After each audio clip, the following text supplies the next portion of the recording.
Tara, tanong ka papa. Yeah? Tanong ka papa.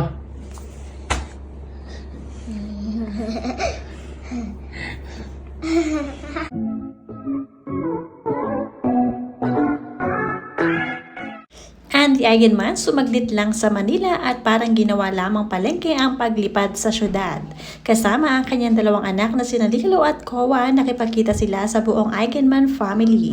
Isa sa pinaka-importanting event sa buhay ni Andy ay ang makasama ang kanyang pamilya. Panoorin at kung hindi pa nakasubscribe, don't forget to click subscribe and hit the notification bell to keep you updated.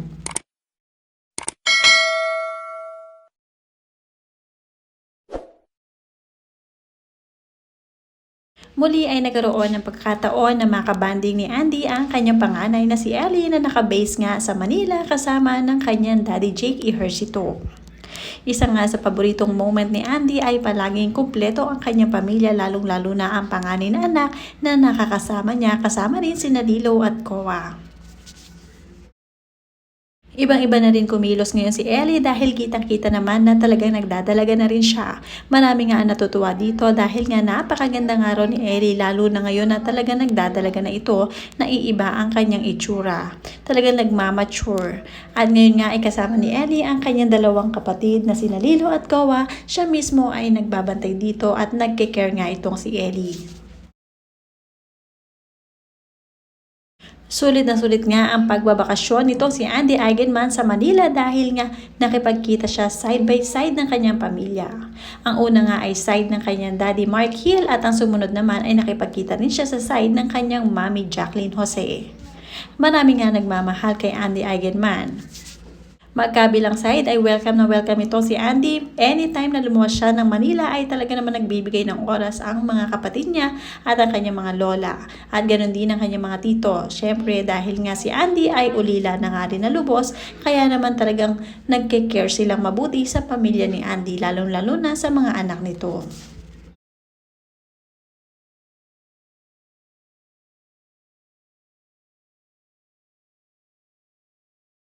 Isa nga rin sa mga precious moment ng pagpunta ni Andy sa Manila ay ang makabanding ang kapatid ng kanyang nanay Jacqueline Jose. Talagang love na love niya ang mga ito dahil kamukhang kamukha rin ng kanyang nanay Jacqueline ang kapatid nito o ang sisters nito. Ganon din nakasama rin ni Andy ang kanyang mga pinsan, kaya naman sulit na sulit ang pagluwas nito.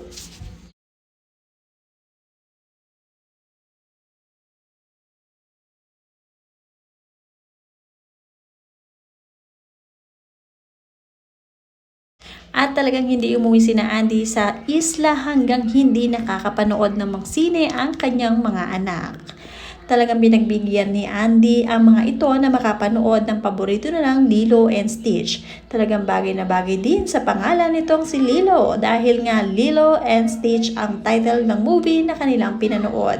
Enjoy na enjoy at todo forma pa nga ang mga ito, lalong-lalo na si Kowa na talagang habang pinipicturean ni Mami Andy ay talagang todo posing at syempre mga formado nga sila sa syudad.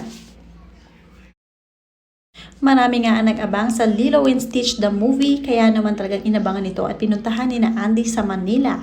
Sabi nga dito ay pang kids siya in general, pero kung fan kayo ng original, ma-appreciate nyo pa rin ito. Parang nare-relive mo yung childhood mo with Lilo and Stitch, pero this time live action na.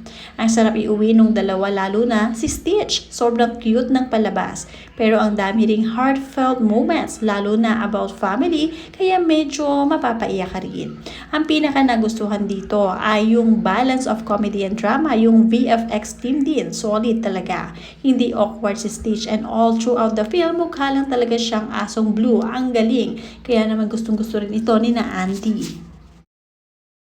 In-enjoy nga din nilang mabuti ang pagkain sa restaurant. Syempre, ang mga ito nga ay dahil wala nga sa isla ng Siargao at doon nga lamang nakikita sa Manila at nakakainan. Talaga sulit na sulit.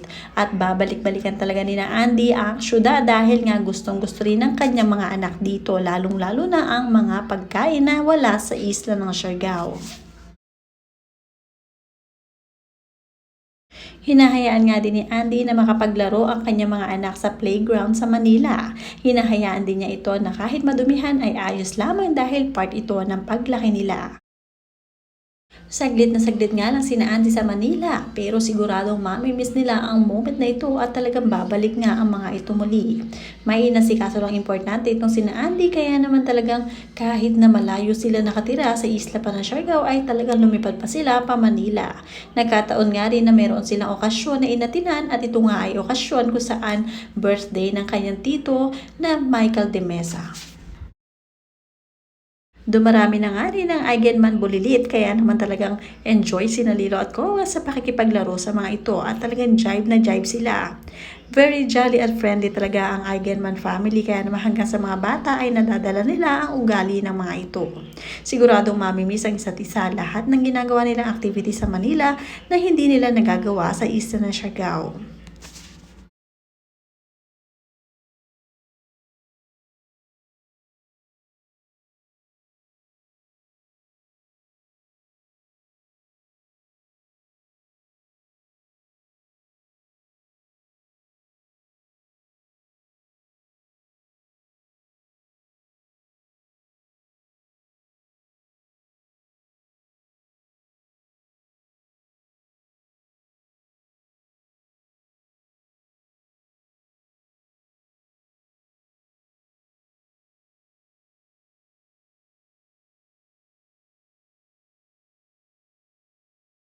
Ngayon nga ay nakabalik na sina Lilo at Kowa kasama si Mami Andy sa isla ng Siargao at back to normal na rin ang kanilang pamilya.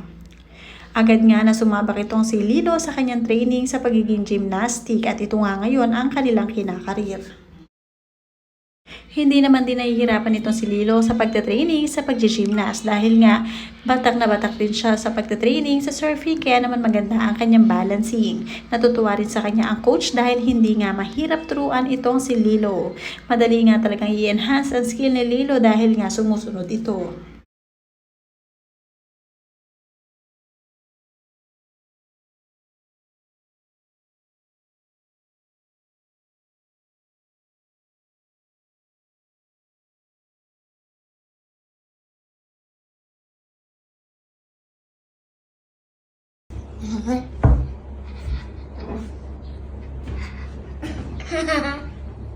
Tara, tanong ka papa.